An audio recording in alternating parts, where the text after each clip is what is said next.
When there is one thing all League of Legends players can agree on, is the fact that Garen is one of the easiest and brain-dead champion in this game. It is already enough to take a look at his abilities to understand what kind of bullshit we have to deal with. I mean, like, just take a look at his Q spell. He removes all kind of slows and gain 35% movement speed at the same time. Silences the enemy target while dealing 30 to 150 damage. So when you don't have hard CC or any kind of knockup, you are screwed. And that was just one spell out of 4, and we haven't even talked about his ultimate yet.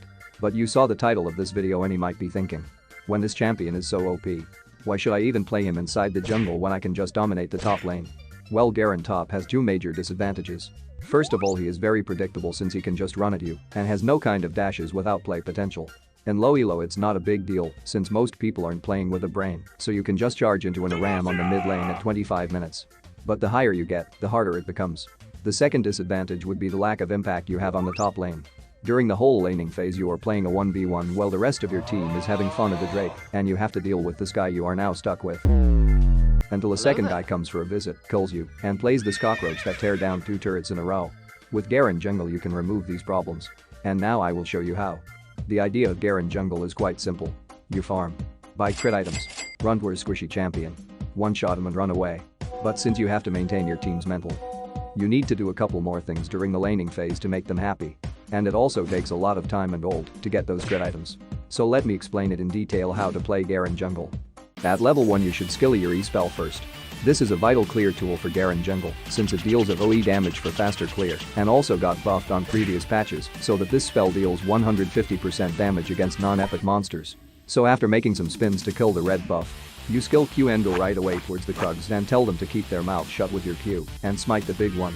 When you are finished punching the rock family, you go to the raptors and clear them with your E-spell and use your Q on the big one. The third skill point you are going to put into the E-spell again to increase your clear speed. Do the wolves and when you are done, do the grump and blue at the same time. You auto attack the blue buff and use your Q spell to run towards the grump and hit him. After you pull them together you are just going to kill them and move towards the scuttle crab. With your silence you can remove the shield. When your clear is too slow, you can also do the crab first and do the grump and blue buff afterwards. As Garen Jungle you want to make sure to make a full clear and hit level 6 as quick as possible since you won't be able to make an effective gank with your lack of mobility. You might win the 1v1s but you can't prevent them from running away. So the only way to get a kill before you reach level 6 is by seeing some morons overstaying on their lane. Gank without ultimate. Gank with ultimate.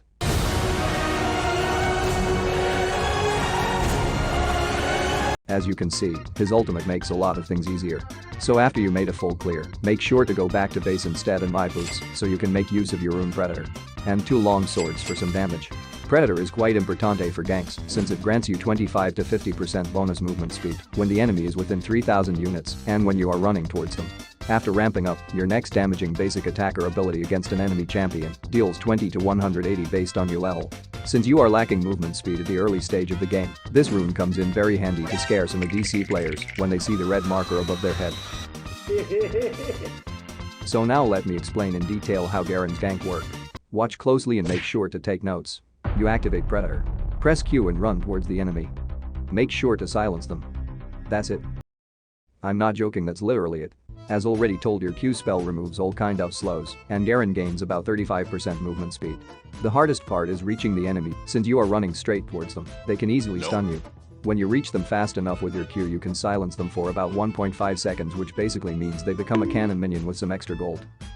You also deal some damage with your Q spell while activating your W spell that reduces the incoming damage by 30% while you are spinning around them with your E spell. Last but not least, you finish them off with your ultimate since it deals additional damage on missing health. Sounds stupid, right? The crazy thing about the E spell is that it cannot be interrupted by anything, and it is also hard to get away from Garen since he also gets some movement speed. And when the enemy gets hit by the E spell 6 times, his armor gets reduced by 25%. So good luck surviving this ultimate. While you are fighting, even the W spell of Garen gets stronger every time you kill a unit. Since you get 0.2 bonus armor and magic resistance, which can be stacked up to 30 bonus resistance after 150 units. After reaching maximum stacks, Garen gains 10% bonus armor and 10% magic resistances. This makes you even more tanky when you jump into the enemy backline to one-shot the ADC and increases the chance to get out alive as well. And all these crazy buffs by just pressing one button. The first item you should rush is Ghost Blade, since this increases your movement speed out of combat by 40%, increasing the clear speed since the travel time between the camps gets lower. His active really helps out when you go for ganks since it buffs your movement speed by 20%. Together with Predator and the Q spell, your movement speed increases up to 613. Another reason would be that it is a bit cheaper than Gale Force. Well, only this should be reason enough to build it first. So chasing people with Ghost Blade be like, oh no, he might escape. Oh no, he's dead. Since this gives so much movement speed, it doesn't really matter how far you are standing away from Crit Garen. He's just going to run you down when you don't have hard CC, and you can just run away after killing the carry. But you get really tired of all that running, so just take a break and wait until someone else passes by and surprise them with a warm welcome. You can't run away from Crit Garen. Look, I unlocked my ultimate. Time to make use of it. The problem as a Crit Garen is, once you attack a target, you have to commit to it until it dies. Since it is a creed, all Crit Garens have agreed to. So just go in. Use every ability or summon or spell in order to get the kill. I found you, Needle E. As I already told, I'm going to do everything to kill you. Hello, Nami. Things like you don't exist in real life. So I'm going to wipe you out of existence. Nope, that was too obvious. Prepare to die. But all these items and abilities aren't just good engage tools. Worst case scenario, you can still use all these abilities to get out of sticky situations. Last but not least, when you reach level 6, Garen unlocks his execution spell, which makes it nearly impossible for squishy champions to survive a Garen gank. This spell deals 150 true damage at level 1 and goes up to dealing 450 when 2 more skill points are invested into it. But the crazy thing about this spell is that the damage even increases with the target missing health. So less enemy health equals more damage for my ultimate. And this kind of spell is a point and click ability. So you don't even need any kind of skill to hit it. Now your gank should look like this. Hello Scion, I see you are low on health, goodbye.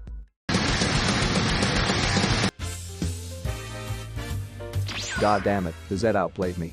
Too bad that I'm going to outplay him as well by clicking with the cursor on him. The ult is just too good. It can be used to remove an enemy jungler inside your jungle. Get rid of him inside his own jungle and get out alive. To get rid of an greedy ADC that didn't get the kill. Idiot. Make a 1-for-1 trade in a hopeless situation. Steal a kill from your annoyed mid laner. And win a fight that I probably deserve to lose. The problem during the late game is the fact that Garen is too squishy to charge blind into a teamfight, since he would be dead as soon as he gets hit by one ability. So you should adapt to an assassin-like playstyle.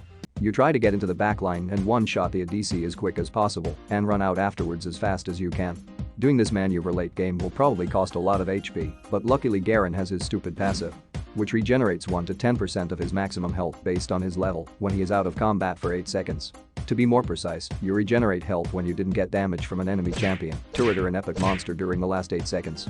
So you are also getting HP back while you are clearing minion waves or jungle camps. And if you want to know why a Vigor with tank items is better than a Vigor with AP items, click on this video right here.